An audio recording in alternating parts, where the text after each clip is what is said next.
Irmãos e irmãs, estamos celebrando o 20º domingo do tempo comum. O evangelho de hoje traz uma palavra pesada e definitiva de Jesus Cristo, uma vez que nós somos provocados a fazer uma escolha, somos provocados a tomar uma decisão na nossa vida. Quando Jesus Cristo nos diz que veio lançar fogo sobre a terra, não é aquele fogo que destrói as pessoas, não é aquele fogo que demonstra a força de alguém poderoso, mas é aquele fogo que é derramado pelo Espírito Santo.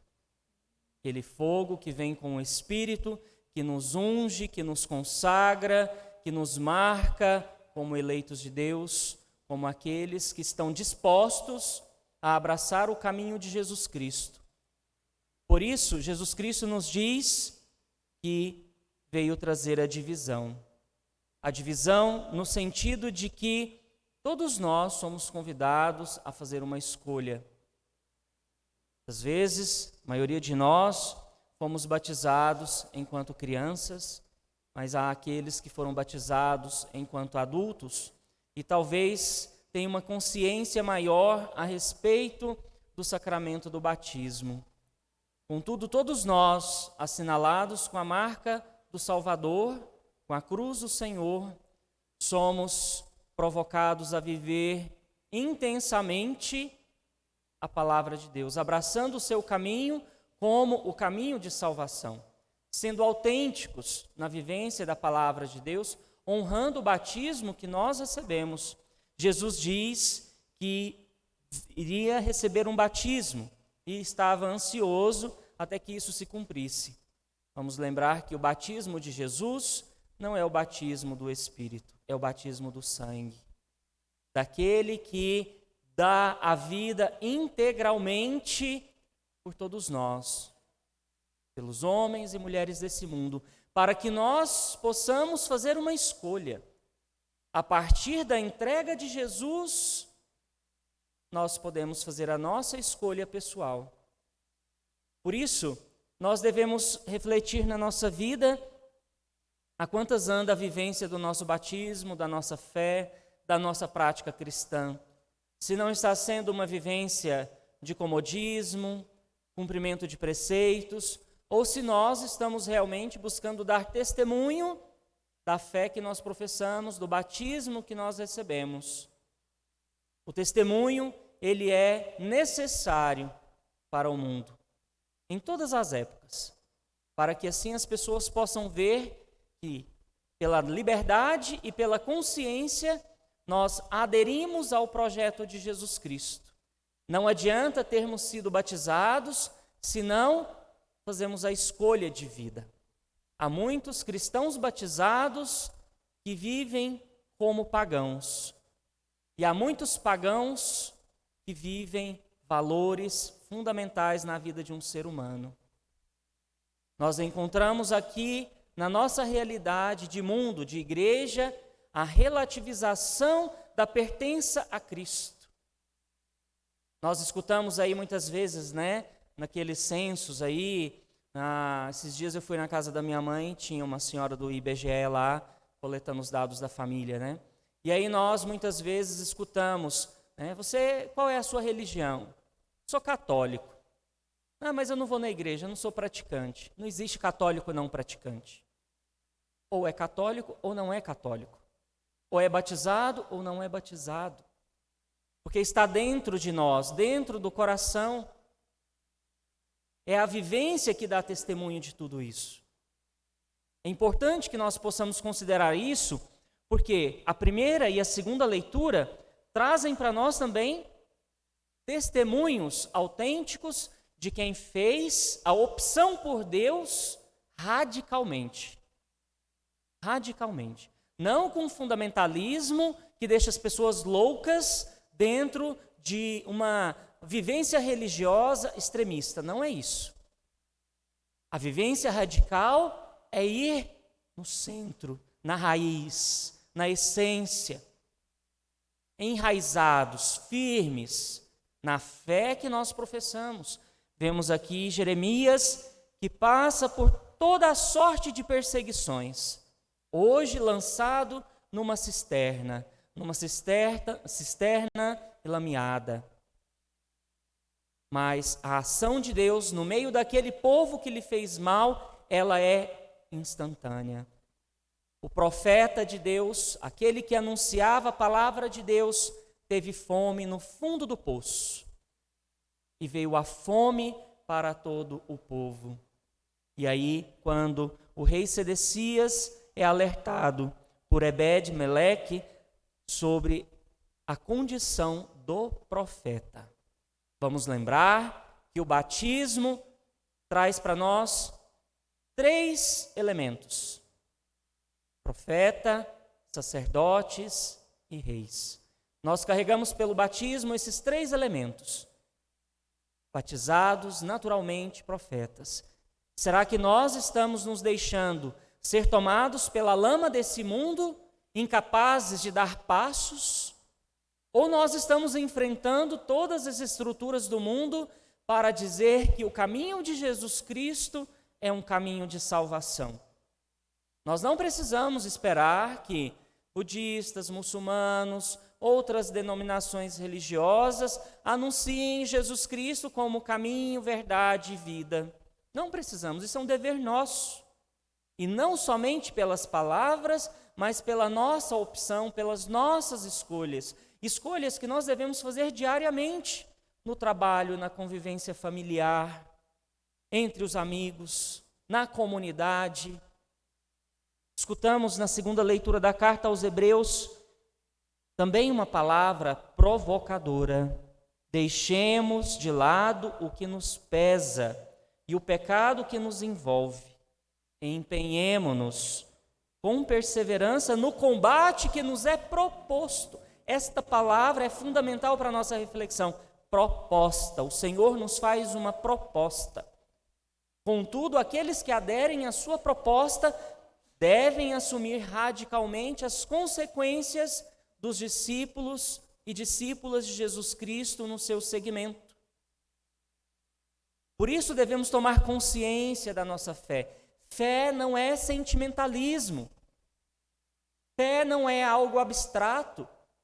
Fé é algo muito concreto, nos toca e parte de dentro de nós. Nós não somos abstratos, somos concretos, físicos, presentes nesse mundo. E a fé ela é demonstrada a partir da nossa vivência. E o autor sagrado da carta aos Hebreus continua nos motivando. Pensai, pois, naquele que enfrentou uma tal oposição por todos os pecadores, por todos os homens e mulheres desse mundo.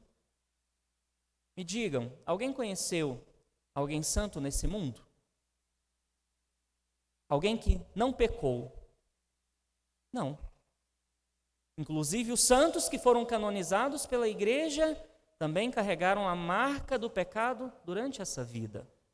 Contudo, diante de Deus, nós precisamos nos esforçar contra essa condição de pecado, que é uma condição miserável da nossa vida humana. Vós ainda não resististes até o sangue na vossa luta contra o pecado, para dizer que a meta é Jesus Cristo. Recebemos o batismo da água, do Espírito, que nos coloca prontos nesse mundo, para dar um autêntico testemunho do seguimento a Jesus Cristo. Mas haveremos de passar por esse testemunho da entrega da vida, como Jesus, até ao sangue. Ou seja, uma doação integral da nossa vida no cumprimento da palavra de Deus. Não vamos permitir que os contravalores desse mundo tomem conta da nossa vida. Façamos escolhas cristãs, evangélicas. A nossa medida é Jesus Cristo. Hoje nós estamos celebrando na Igreja do Brasil o início da Semana Nacional da Família, o Dia dos Pais. No mês de agosto nós celebramos as vocações, por isso no Dia dos Pais nós trazemos a vocação à família. como as nossas famílias têm se perdido no mundo justamente na confusão dos contravalores. As famílias vão perdendo práticas necessárias para se manterem de pé nesse mundo. Que práticas são essas? Diálogo, acolhida, compreensão, respeito. Nós estamos virtualizando as nossas relações familiares. Isso sim é artificial. Isso não é real. O que vem do virtual não é consistente na nossa vida cristã. Devemos começar a encontrar o sentido das coisas na nossa família, o sentido de se reunir no entorno da mesa, desligar a televisão, guardar o celular, silenciá-lo para que o nosso entendimento de família, a nossa capacidade de escuta não seja disperso. Nós precisamos fazer esse exercício. Muitas vezes, quando a gente lida com crianças, é difícil chamar a atenção das crianças, prender a atenção delas sobre alguém que fala aí 20 minutos, meia hora, 40 minutos, muitas vezes um professor na sala de aula. Só que os pais estão na mesma direção, por isso os filhos estão perdendo o seu referencial. Os pais existem, mas não aparecem. Muitas vezes estão dentro de casa, mas não participam. Então nós precisamos encontrar o verdadeiro sentido, dar o valor real para o ser pai, o ser mãe, para a nossa família, que é um caminho de salvação. A vivência da família é um caminho de salvação. E nisso tudo consiste o amor, que solidifica tudo isso. O amor é como uma muralha que nos envolve. Vamos pensar aqueles castelos medievais, que durante as guerras, os ataques, eram bombardeados com muitas coisas, mas estavam protegidos por grandes muralhas. O amor familiar é essa muralha que nos protege de tantas coisas que vêm contra-atacando a nossa vida. Contudo, o amor deve ser cultivado.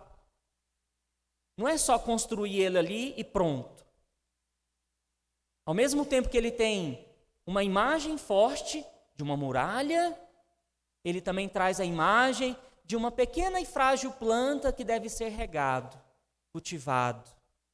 E depende do comprometimento, do envolvimento de cada um de nós. E isso é para a vida toda. Quem jura amor no pé do altar tem que cultivar ele todos os dias. Assim como nós dizemos no rito do casamento, até que a morte o separe. Todos os dias da vida, não é só naquele dia, ou quando renovam, as bodas ali, o aniversário de casamento.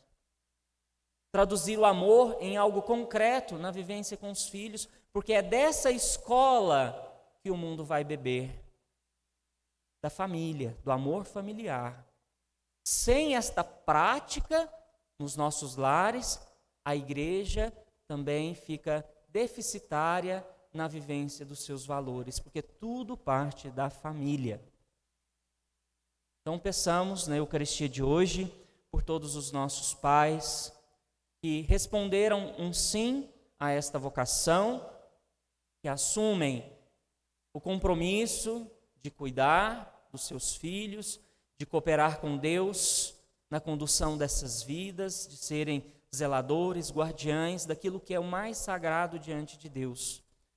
Vamos rezar por aqueles pais falecidos que durante a sua vida também foram autênticos na vivência dessa vocação, trabalharam, assumiram o peso, a responsabilidade de conduzir com amor a sua família, muitas vezes um amor incompreendido. E especialmente também rezemos pelas mães que assumem o papel de pai na família. Muitas mulheres que pela falta de responsabilidade de muitos homens precisam assumir os dois papéis. Que os seus filhos possam se realizar contemplando a imagem daqueles que se doam na vivência da vocação à paternidade e que peçamos a proteção às nossas famílias. Louvado seja nosso Senhor Jesus Cristo.